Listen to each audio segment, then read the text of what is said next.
It is in Harper Woods, but see what pissed me off is that the sergeant said she don't know if the hotel is in Harper Woods. That's why people was confused. You have to be sure of where the location is. If he asks you where is the hotel, you say I don't know. That's unacceptable. You are not supposed to say I don't know.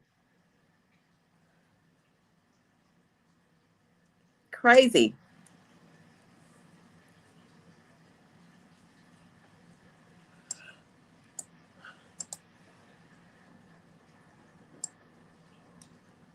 It was not the travel in, and that's why people are confused because she never specified if it was in Harper Woods or Detroit. It had people thinking, oh, it's a hotel right there at the corner, which is the travel in. But I'm finna show y'all. We finna confirm. Okay. Now I also want to show y'all something too. Let me share this real quick.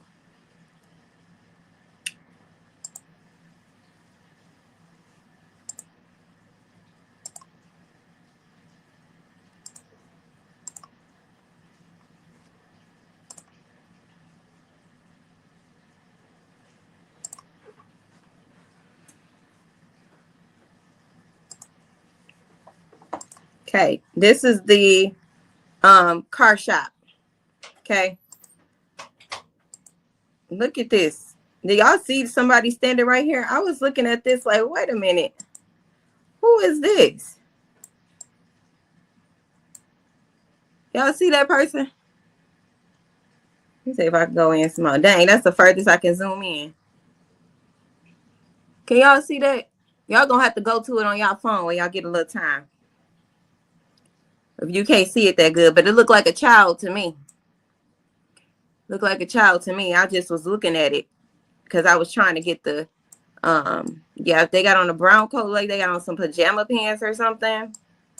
And it's a person standing right here next to them too. Okay, so for y'all that is not familiar with this area or you're watching from another state, okay, this is the corner where Jarvis, quote unquote, worked. This little hole in the wall right here. Okay, right in between the gas station and the car shop. The car wash, excuse me. Car wash. This is the corner where most people thought he went, the hotel. You say you can see it, Michelle. Okay, good. You say, yeah, with the same coat. That was a brown coat, but I didn't personally see her with the brown coat, but it does look like a child standing there. Okay. Now this is the address to this travel in. That's why I'm like, this is the address right here. It seemed like he would. He seemed like the type of guy that'll go to this hotel. You know, this where all the streetwalkers go, the hookers, you know, niggas that want to beat up for the night, half a night, whatever. This will be the location for that. Okay. Now, and honestly, I thought that too till I watched this over and I realized the address did not match. So let's finish listening.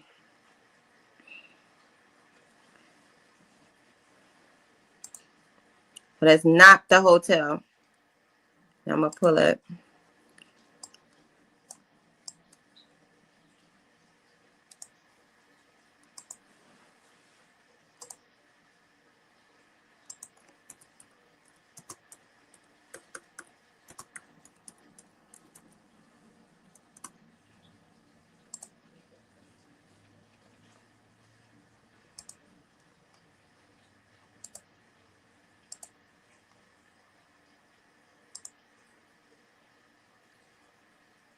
Mm-hmm.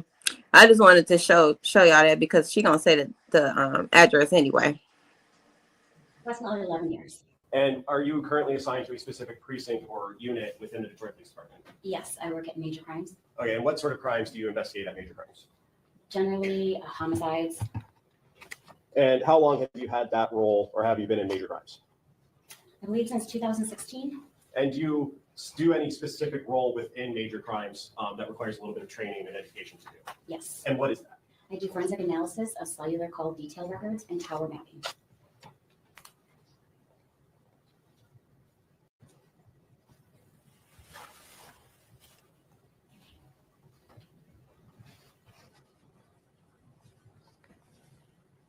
Okay.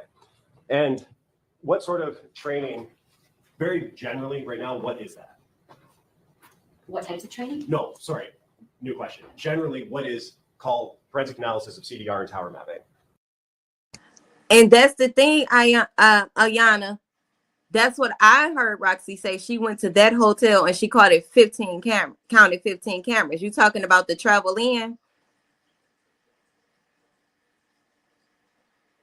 Because if she went to the travel in, that was not even the right location.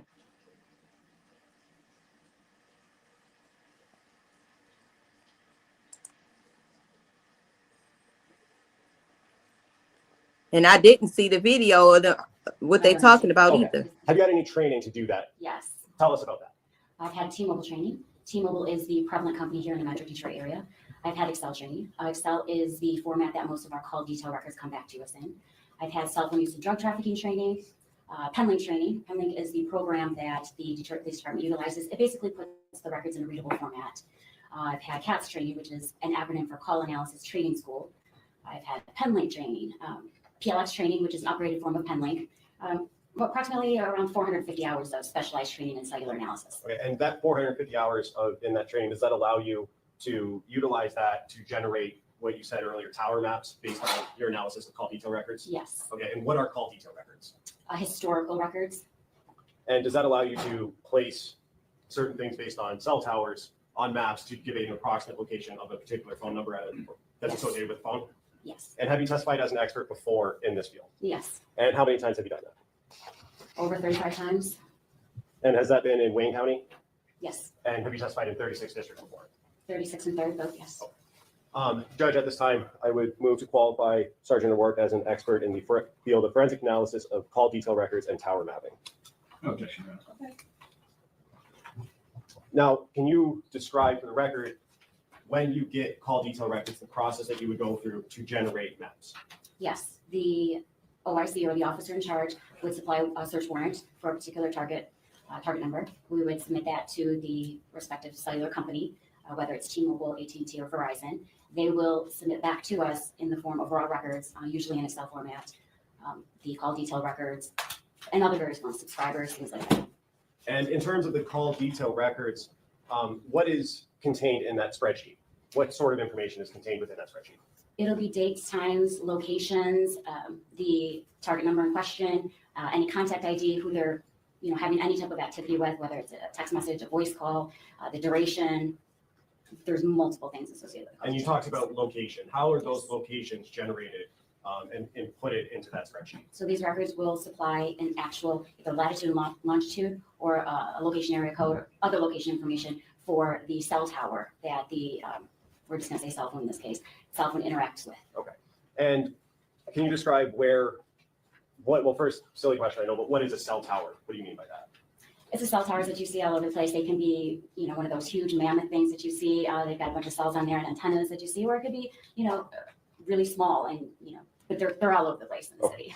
And the records provide a indication of which tower it was, that phone number was interacting with at a specific time? Yes. And does that allow you to take that information and put it into a map or go through a process to generate that location on a map? Yes, we actually receive the information and put it into a system called Penlink. And that information will, like I said before, will basically put it in a readable format. So the information that you receive today, that's what you're gonna look at. Now let's talk about this case. Did you do that, follow your process based on your training for a target number of 313-585-8719? Yes, I believe so. Okay, and that was a T-Mobile record, correct? It was. Okay. And did you generate maps based on your training and experience using Penlink to map that phone number and that phone at specific times related to this case? I did. May I approach, Judge? Yes. I'm approaching the people's proposed exhibits 33 through 39. If you could take a look at those, Sergeant, do you recognize what I just handed you?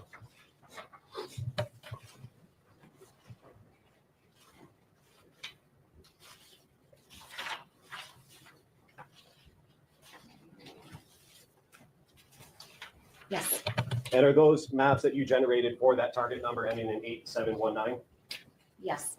At this time, I would move to admit people's proposed 33 through 39, Judge. Objection. No, Objection. it'll be admitted. People's exhibits 33 through 39. Thank you, Judge. And permission to publish. Yes.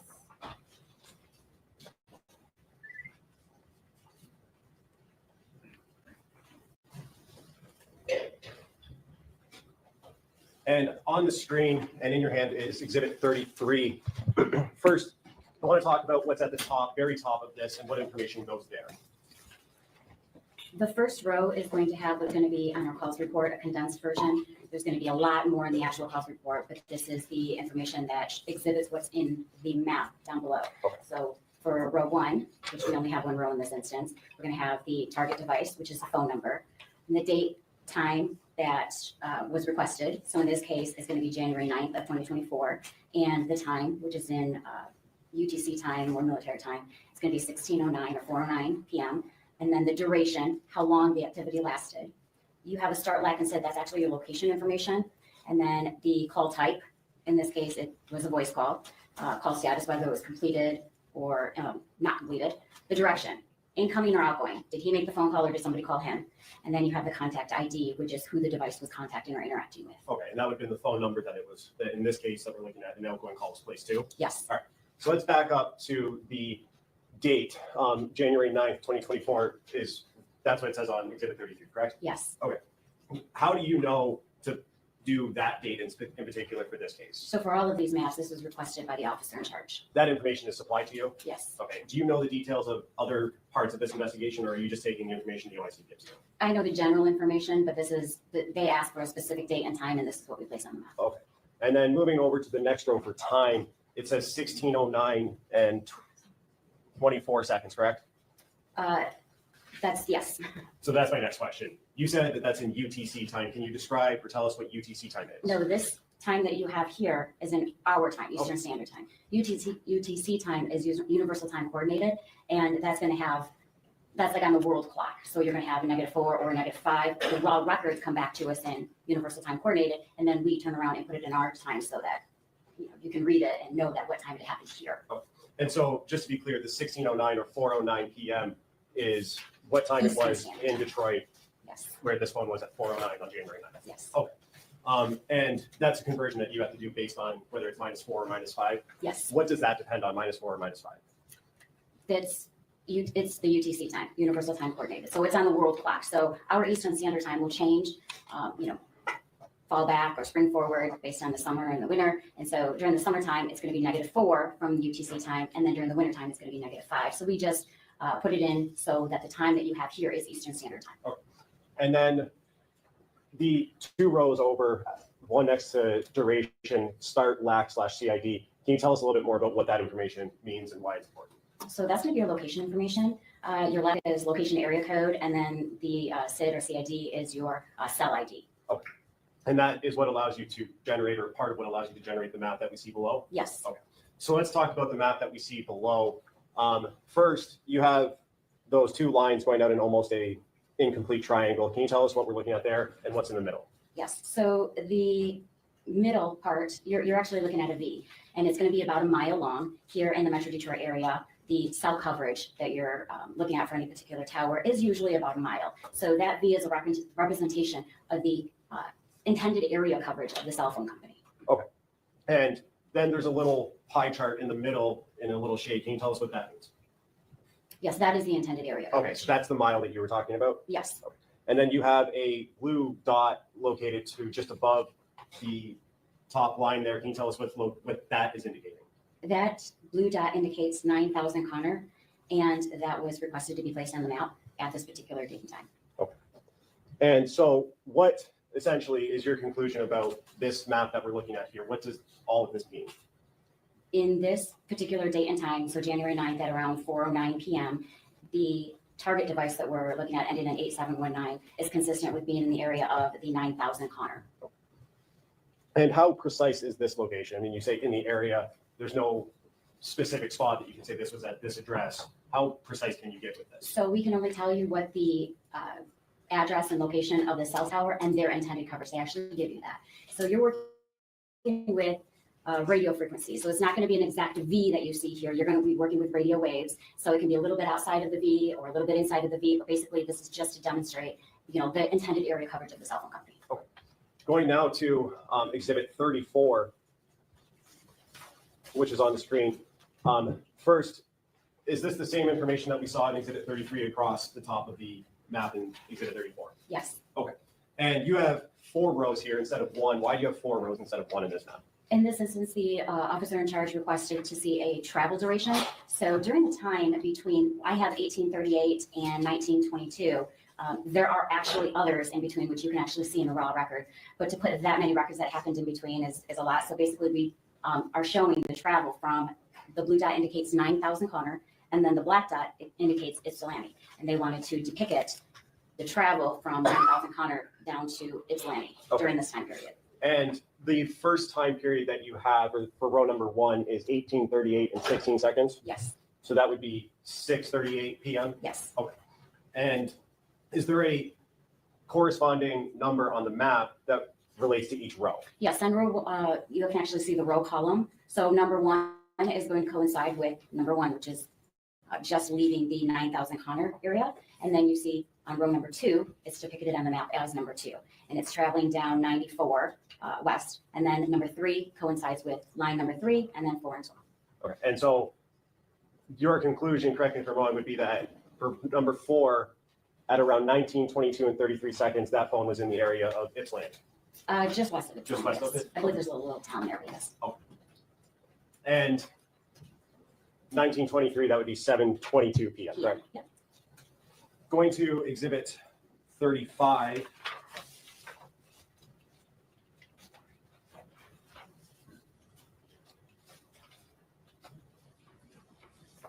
And on exhibit 35, which is on the screen now, you have, again, 4 rows, but there's different coloring for that information. Can you describe what we're looking at and what the coloring means? Yes, so the blue dot indicates 9,000 Connor, again, and the purple dot indicates 13362 Wilshire. And those are the 2 locations that the officer in charge requested to be placed on the map. And they wanted to show that this device was in the area of either of these locations and at what time.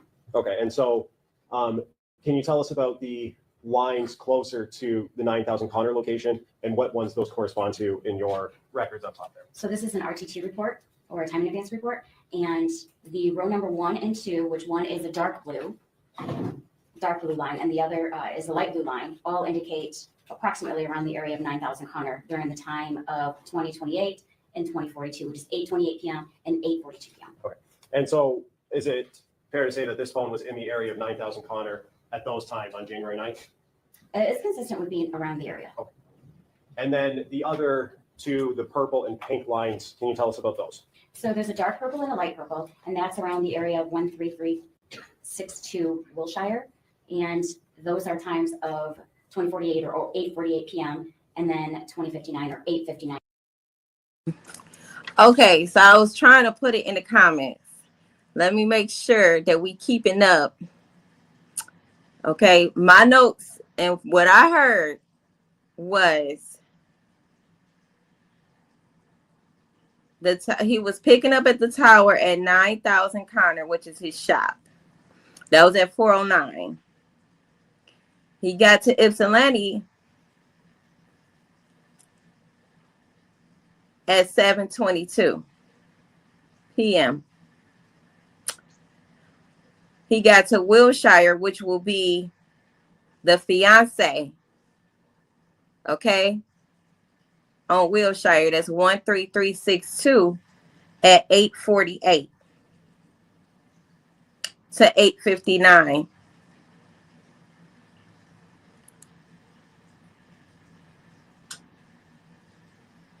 Is that what y'all get picking up?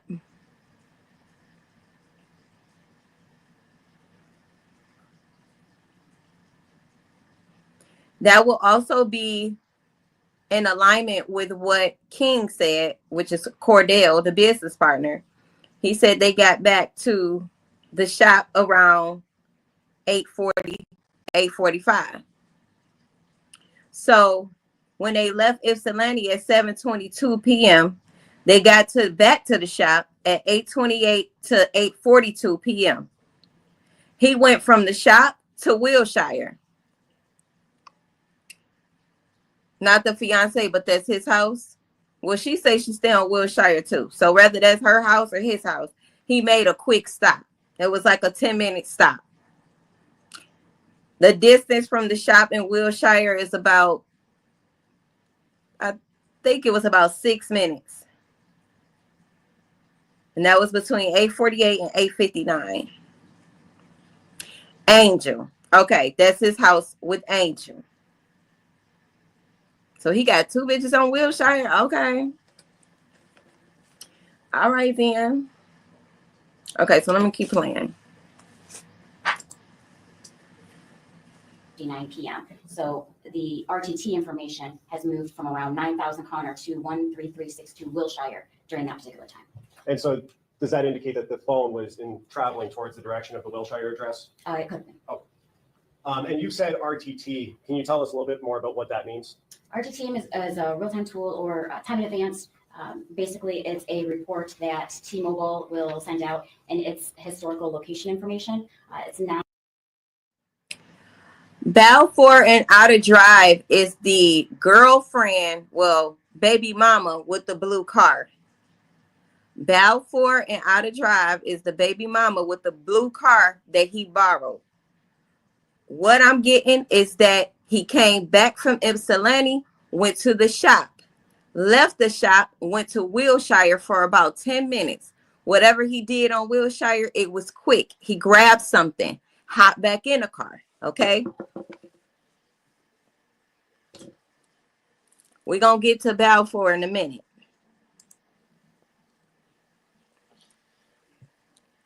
Not necessarily based off of any type of activity. So you're not going to have phone calls during this time. It's not going to be, text messages or as long as the phone is on and the cell tower basically, or the base is able to get in contact with the device and back. So basically it's the time that it takes for a base station to send out a signal and then have it received back from the device. Is it fair to say that that's more of a passive interaction between the phone? There's no input on the phone that's required for this? There's no input required at all. There's not, any type of cellular activity at that time.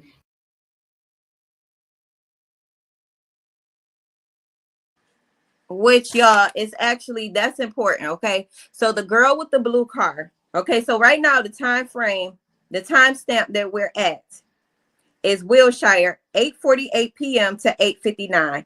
Remember, the baby mama with the blue car said that Jarvis went to her house between 9 and 9:30 to pick up the blue car. That is the Balfour and Outer Drive location. Okay. So he went from Wilshire, which y'all said is a girl named Angel House. I'm not sure, but I know he went to Wilshire. He went from Wilshire to Balfour. If we're going according to the baby mama with the blue car, Latricia testimony.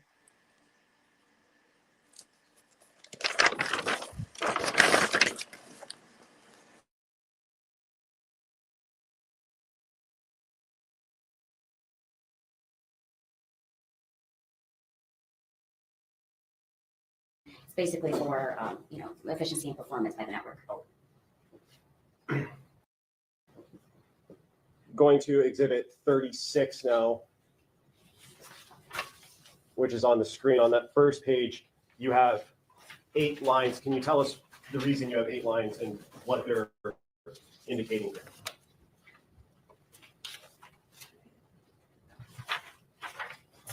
Number 36 is a cause report and tower map of the date and time of January 9th from 22:53 or 10:53 p.m. to January 10th of 2024 at 1:11 a.m. Okay. And so that's the time you're analyzing here is from closer to midnight on the 9th going into the next morning, early morning on the 10th, correct? Yes. All right. And going to the second page of this exhibit,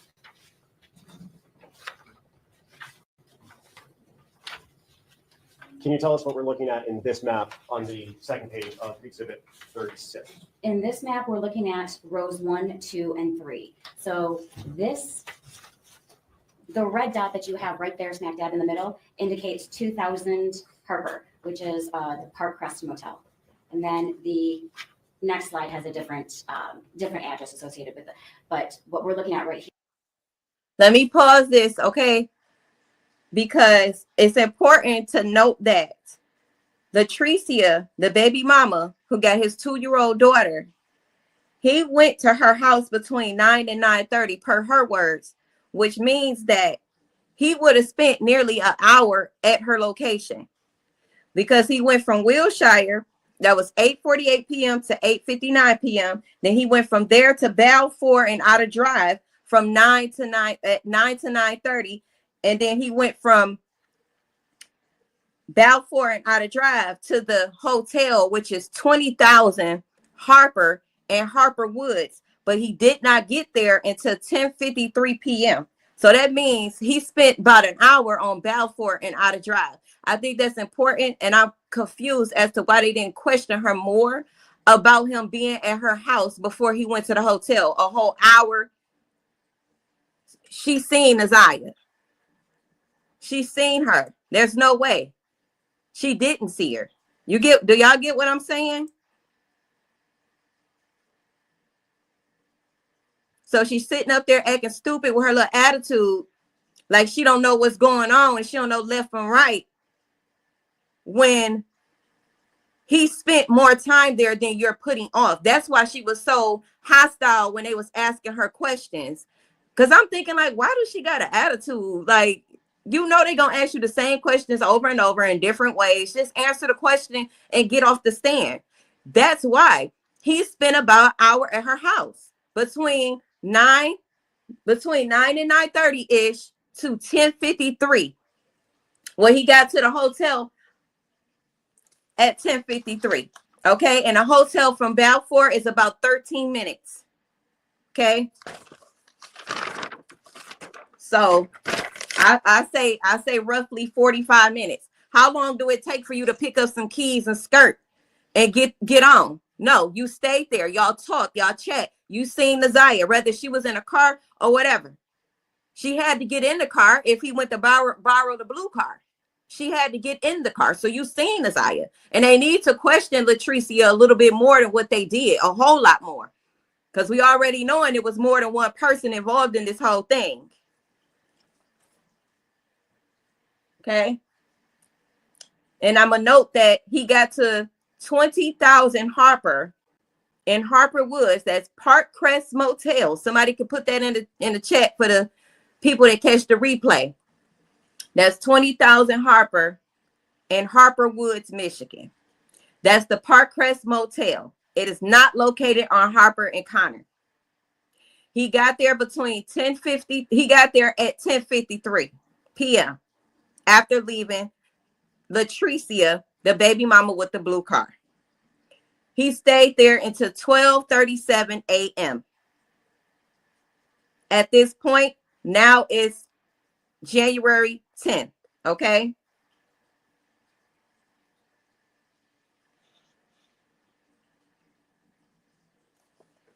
So we up to speed with this? Is anybody confused about the time frame and the location?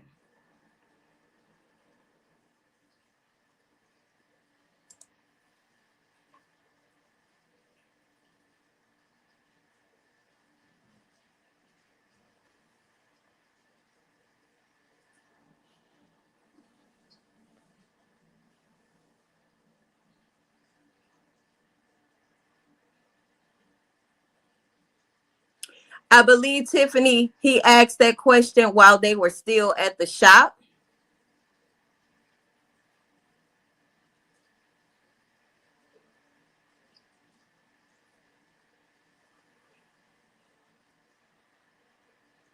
He had asked that question while they were still at the shop. At this point, King is already supposedly gone because he got to be in the house by 9 o'clock because he got a tether on.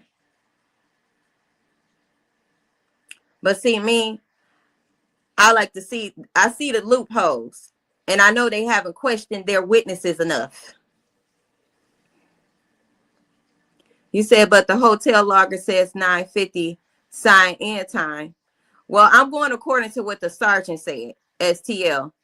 Now, if he signed in at 9:50, okay, then that means maybe he only spent about 10-15 minutes at the baby mama house. Either way it go, he's still seeing Isaiah. Either way it go, the baby mama still seeing Isaiah because he had to put her, or she walked to get into the blue car. It still does not alleviate.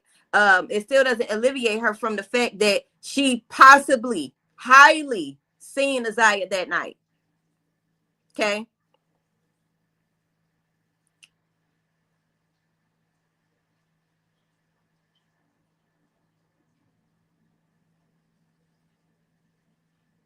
Okay, I'm about to start it. Here is the 2000 Harbor Park Crest Motel. And is that in Harbor Woods? If you know. That I don't know. That highway that it's just off of, that's 94 highway, correct? Yes. Oh. And the two towers or the two lines that you have here, does that indicate the phone was interacting with those towers at the times in rows 1, 2, and 3? Yes. You see the dark blue tower on the south side facing north. That's the area coverage. And then you have the light towers up the light tower up top, the light blue, which is number 3, and that's facing downward, and they encompass the area. They overlap the area of the Park Crest Motel. Okay. And the phone was interacting with both those towers at 12:37 in the morning on the 10th. Between 10:53 and 12:37 a.m. And then going to the third page of this map, what are we looking at here on the third page, and what rows do they correspond to? This third page is going to have a purple dot that indicates 4 East Alexandrine, and that is another location that was significant for the officer in charge to place on the map. And sorry, maybe I missed you saying this. What rows does it correspond to on this map? And that corresponds with the purple row. So each color represents the call detail records, the color on the call detail record report. So that's going to be row number 8 at 1:11 a.m. on the 10th of January. And this is all for that target number ending in 8917, correct? That's 94 highway, correct? Yes. Oh. And the two towers or the two lines that you have here, does that indicate the phone was interacting with those towers at the times in rows 1, 2, and 3? Yes. You see the dark blue tower on the south side facing north. That's the area coverage. And then you have the light towers the light tower up top, the light blue, which is number 3, and that's facing downward, and they encompass the area. They overlap the area of the Park Crest Motel. Okay. And the phone.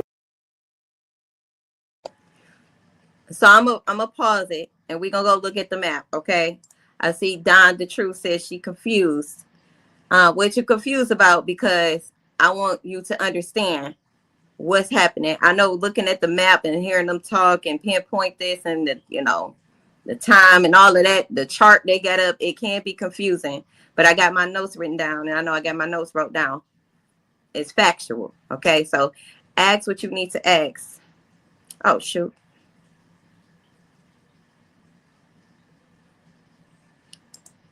So he went from Balfour Outer Drive to 20,000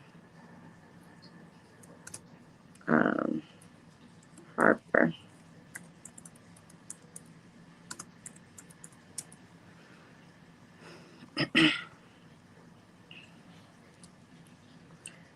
Okay, I said it was 13 minutes. That was incorrect. Balfour and Outer Drive to the hotel or motel, which will be 20,000 Harper and Harper Woods, is actually about a 5-6 minute drive, depending on which way he took. But he was picking up on 94, so that's the freeway. Okay. So we're gonna look at this hotel. Oh, let me share my screen, y'all. My bad.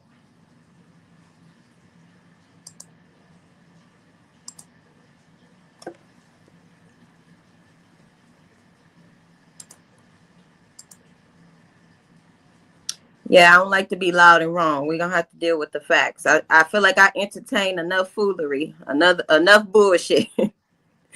Okay, enough bullshit. I ain't heard nobody mention this or how long he stayed at the baby mama house with the blue car. Okay, so as y'all can see, I don't know if y'all can see. That's too small. Excuse me. All right. So it's 5 to 6 minutes from the baby mama house with the blue car. Here is the street view of the hotel. Now, We can count the cameras that I see. You can't really go in. I want to show y'all the address. This is the address, so we know we at the right spot. That's 20,000 Harper, Parkcrest Inn. Okay. I see a camera here. So they definitely should have got him pulling in this motherfucker. Pulling in here. And then I'm sure it's cameras all right here by the door. They should have gotten that as well. And then I'm sure it's cameras in here where they go into their room. They should have gotten that on camera as well. I went around back. There is about, I think it was at least 2 cameras in the back of the building as well. I'm not going to take us back there unless y'all want to go back there. We can go back there. But I did look earlier. Okay. But I know for a fact, most businesses have a camera by their door. And when you coming into their business, which that's facts. Okay. Now, let me see what else we need to see here.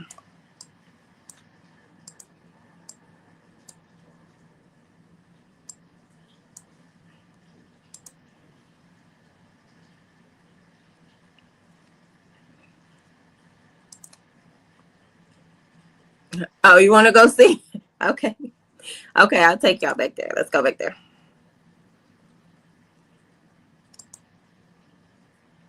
Says the camera in the top left. That's the one I just showed. The camera in the top left at the entrance coming going into the hotel off of 94. Okay. But let's go to the back of the building.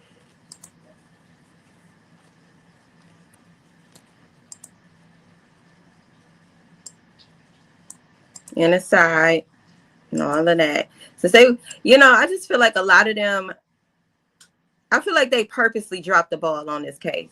Everybody, from the hotel to the school to the police department to that white guy we just seen, the forensics guy, like, or whoever he was. Like, okay, it's one here. So even if they had came from this right off 94 as well onto Parkcrest Street, it's a camera right there. Can't miss it. Okay.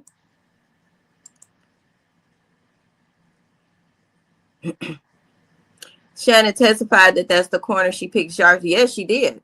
Balfour and Audit Drive. And I even went into maps and looked at how long it would have took for Naziah to walk from where she was walking from to get to Balfour and Audit Drive. Because why was she asking about that? I think she was trying to get to that location. I looked that up on maps too. Okay, so we seen one at the corner right here. It's looking like it's a camera right here as well. This looks like a camera, but I'm not 100% sure. But it do look like one to me. So let's say it is one. That could be a camera, right, y'all? That look like a camera.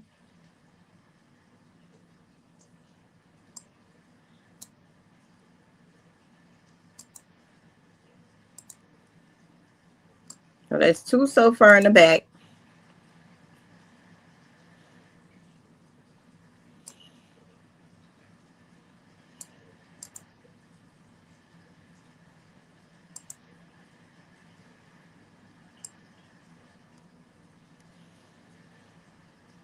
And it looked like another one that's right here.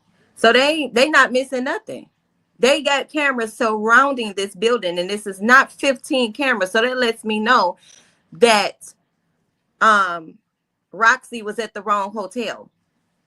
This is not 15 cameras. She said she counted 15 around the building. This is a 1, 2, 3, 4 around the building. Okay. So it could be about 3 more on the inside of the building here where I can't get to, but I'm assuming that they have cameras near the entry for sure. So that's about 1, 2, 3, 4, 5 cameras. Okay.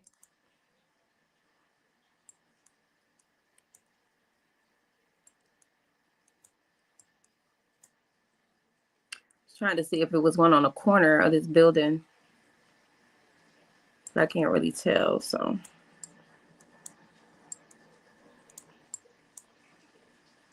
Okay. So now he at the Park Crest Motel or hotel. You say maybe they've updated since. Well, that would, even if they did update since, that would mean they will have more cameras than they did back in 2024. If they updated, they should have more.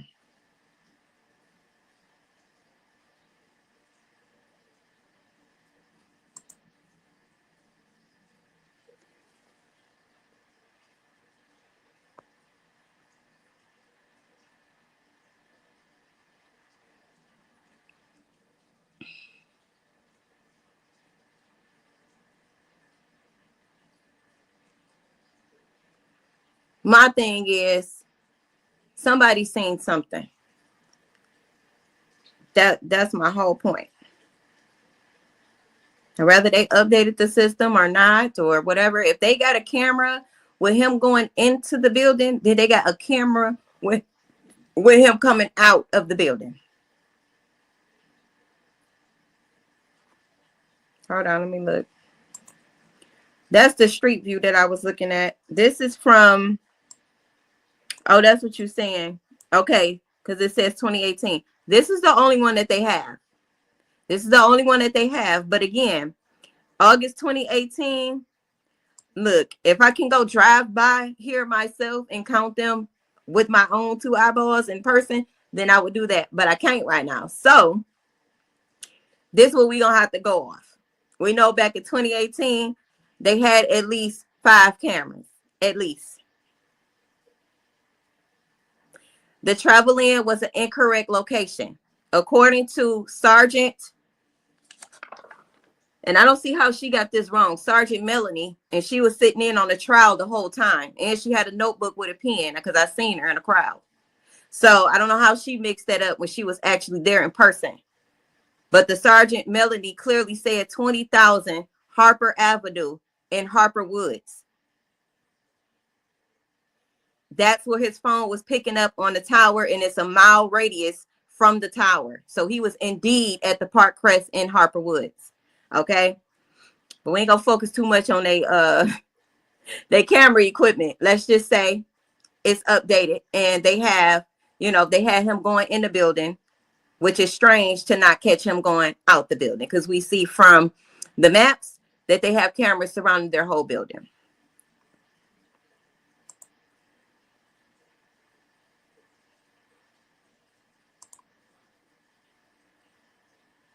All right, let's go.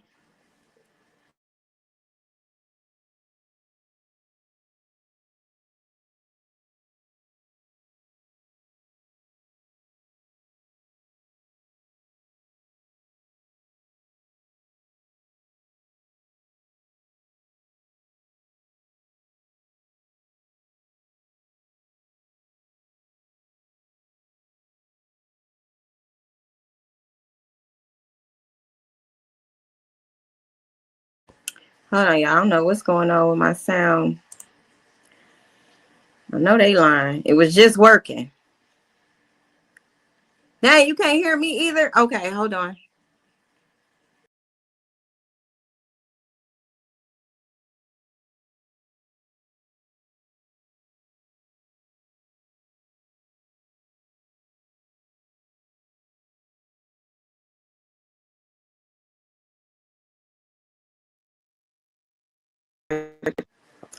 Can y'all hear me? Oh, Tiffany says she can hear me. Okay, I restarted it anyway. The number 111 is very significant on this case too, y'all. Y'all know I'm into synchronicities and colorology and things like that. Colors. I've been seeing a lot of the same colors throughout this case. And I've also been seeing the number 111 throughout this case a lot too. A lot. Even one of the timestamps on here is 111 a.m. But we're finna get to that. We're finna get to that.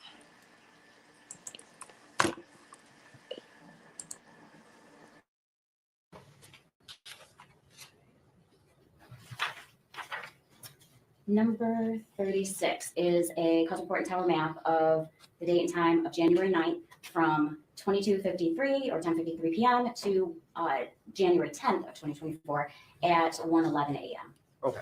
And so that's the time you're analyzing here is from closer to midnight on the 9th going into the next morning, early morning on the 10th, correct? Yes. All right. And going to the second page of this exhibit.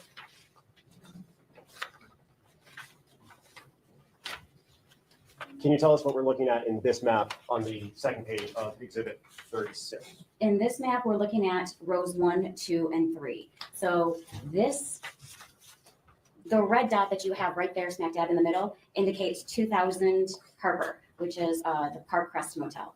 And then the next slide has a different address associated with it. But what we're looking at right here is the 2000 Harper Park Crest Motel. And is that in Harper Woods? If you know. That I don't know. Oh. That highway that it's just off of, that's 94 highway, correct? Yes. Oh. And the two towers or the two lines that you have here, does that indicate the phone was interacting with those towers at the times in rows 1, 2, and 3? Yes. You see the dark blue tower on the south side facing north. That's the area coverage. And then you have the light towers the light tower up top, the light blue, which is number 3, and that's facing downward, and they encompass the area. They overlap the area of the Park Crest Motel. Okay. And the phone was interacting with both those towers at 12:37 in the morning on the 10th? Between 10:53 and 12:37 a.m. And then going to the third page of this map, what are we looking at here on the third page, and what rows do they correspond to? This third page is going to have a purple dot that indicates 4 East Alexandrine, and that is another location that was significant for the officer in charge to place on the map. And So did y'all hear that location? He said these calls are before Annette Evil Sub went to school and told them that Isaiah hadn't been home since getting. You talking about the calls that you see on the screen? Because he made so many calls in between the 9th, the 10th, and 11th. I really want them to disclose who he was talking to and how long. I wrote down the times that he was talking to certain numbers around the time that she went missing. And we need to know who you was talking to and why. Okay, so right now, what y'all see on the screen is a location that I have heard nobody say. Okay, this is very important. He went to 4 East Alexandrine, okay, from the hotel Park Crest to 4 East Alexandrine, okay. He got to 4 East Alexandrine at 1:11 a.m. January 10th, okay. So we're gonna put a distance in the map for that.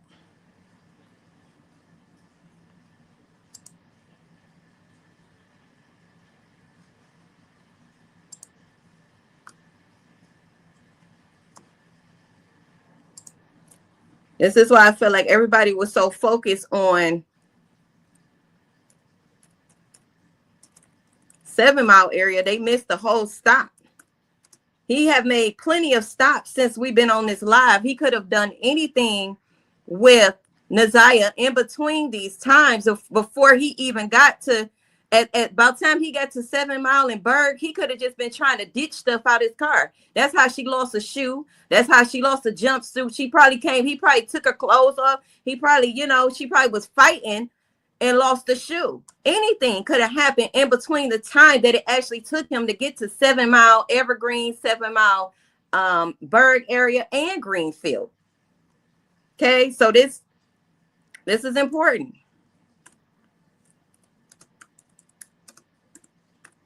See, when I look into stuff, I'm gonna look into stuff. I'm a Scorpio. This is what we do. Okay, so the distance from the hotel, which is Park Crest, to 4 East Alexandrian is a 15-minute drive, 18 tops. Okay, 18 minutes tops, 15 at minimum. I'm sure he was doing over the speed limit, so we're gonna say about 10, 12, 15 minutes. Okay, he was going quick. Now, let me share my screen with y'all so y'all can see what this location is.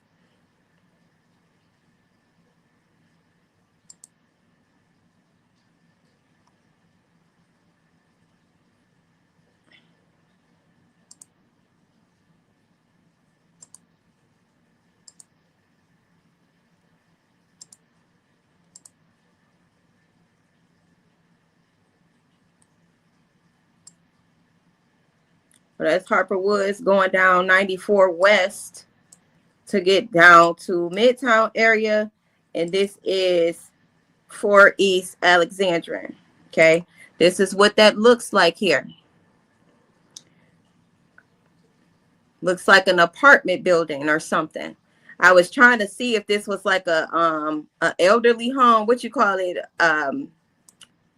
You know, where the elderly people live at. That's what it was given to me. But I don't think it is. This is an apartment building. Okay. Or if anybody know anything about this right here, the Bicentennial Tower. I think I'm saying it right. Anybody know anything about this? This is a Section 8 progress. Oh, that's even worse. Section 8 project. You know, no offense to anybody, but what I'm saying is this could have been another one of his girlfriends. And yes, it is off Woodward. This could have been a, see, they missing this out. I didn't hear them question nobody about this location. Who lives here? Who lives here? And why weren't they questioned? He spent nearly,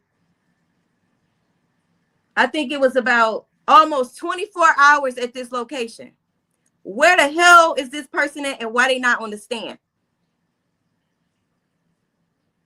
Because remember, he didn't take the car back. Well, I ain't going to say 24 hours because I think the 10th is when he took the car back to the girl with the blue car. Okay, Latricia. He took the car back to her about 8:30 a.m. because she said he came in time to take her son to school. Okay. So he was here from 1:11 till about 8:30 that morning for sure. They're going to say during this questioning and her on the stand, okay, that he was there almost 24 hours. We need answers. We need answers because the girl with the blue car is claiming that he came that morning at 8:30. Did he come that morning or at 8:30 on the 10th a.m. or not? And if he didn't, why would you say he did come?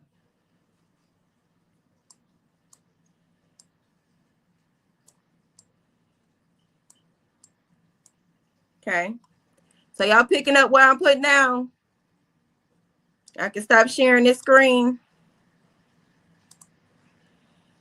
Y'all picking up what I'm putting down?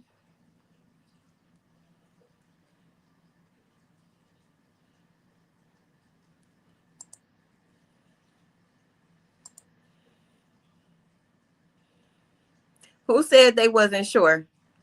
She said she was for a fact sure that he came at 8:30 that morning because her son had to be to school. Now, the second time he came and picked up the vehicle, she claimed she couldn't remember the time.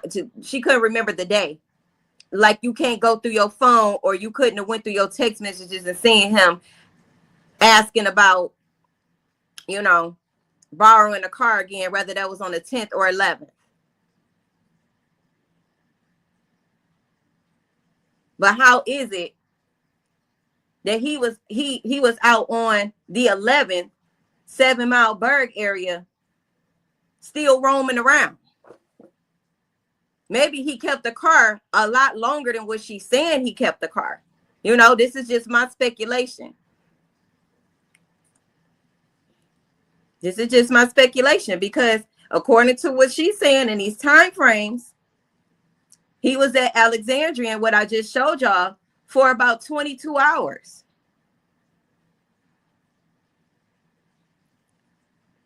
But then she's saying something different.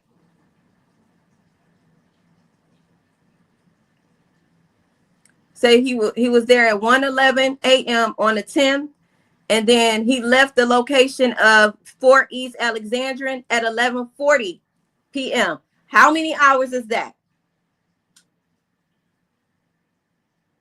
And oh, he didn't go straight back to the east side. He went from 4 East Alexandrian to Greenfield and 7 Mile area. So how long did he really have your car? Did he really bring your car back, Latricia, baby mama with the blue car? Or did he keep it a few days? Because he ain't had time to go back and forth to the east side, keep switching cars and hopping in and out of cars, unless when he went to 4 East Alexandrian, he got that car. Either way it go, he can't drive 2 cars at once. Somebody had to assist him on this. Mm-hmm.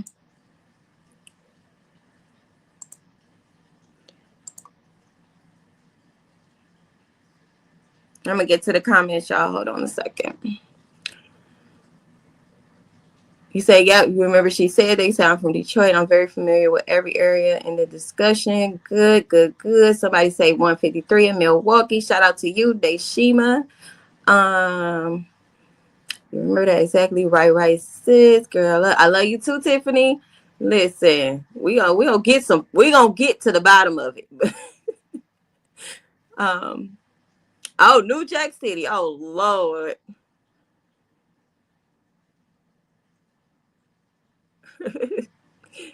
He said he probably threw clothes in different areas. Right. Because he went to so many different locations. He probably like, I'm going to throw a little bit of here, a little bit of here, a little bit of there, in case they do catch me up. Or he probably thought that they would just, go unnoticed. He probably didn't think they would even track down where he was at. But I don't see how, when everybody watch, Law and Order and things like that. They track your phone. Like, if you don't know nothing else, your phone is being tracked. Okay? That's the worst thing you can do is have your phone on you. He should have left that phone at that shop. If he really wanted to do what he was going to do, that's what he should have did.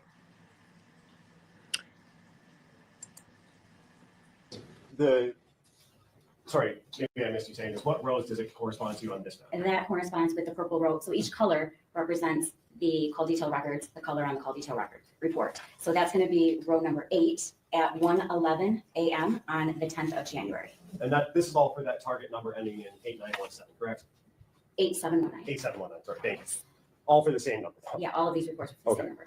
And does that indicate to you that the phone moved from that Park Crest location down to where this is on Alexandrine? Yes. Okay. And then the last page of this exhibit, is this just an overview of both of those maps that we just looked at? Yes, it is. So you'll see in the beginning, or I'm sorry, at the end of the 9th at around 10:53, it's up at the Park Crest Motel up there on the northeast side. And then it travels down at around 1:11 in the morning on the 10th down to the purple area. And that's the Alexandrine. It is.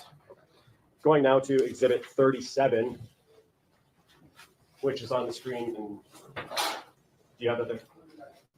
I do. First, can you tell us again what we're looking at in the 3 rows on the first page of this exhibit? So this is a time in advance report. You've got the row, the target, the date, and these are all in the color black and on the map for the second page. And basically it's showing on January 10th, 2024 from 22:51, which is 10:51 p.m. to 22:53 or 10:53 p.m. So on the 10th, later in the day on the 10th. on the second day, yes. Okay, and so we moved almost 24 hours, or 20 hours up from the last map, correct? Yes. Okay. And if we could go to the second page. And where is this phone interacting with on at the times that you just said, later in the day on the 10th? The information received from the cell phone company is right around Greenfield and 7 Mile. And is that in the city of Detroit, Wayne County? Yes. Sorry? Yes. Oh. And going now to exhibit 38. We're looking at a lot more rows on exhibit 38. Can you tell us what we're looking at here? Yes, this is the time period right after we were looking at 7 Mile and Greenfield. Y'all see all them calls he made from on the 10th? I'm talking about back to back. It's over 28 calls. Back to back to outgoing. All of these is outgoing. At this point, he panicking. Now he panicking. He trying to figure out something. Because who calls somebody back to back? Look at the time. Every minute, he calling somebody. You got from 23:42, which I don't even know what time that is, military time, but I think it's like 11 something at night. And just look, 42, 45. Hold on, y'all. Let me lay her down. We ain't about to get on my nerve, girl. Let's go.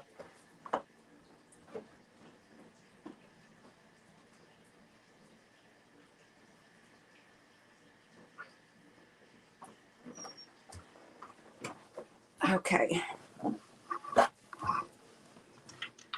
You said it looks like the same number, right? I mean, in a matter of 42 to 57, he made over 28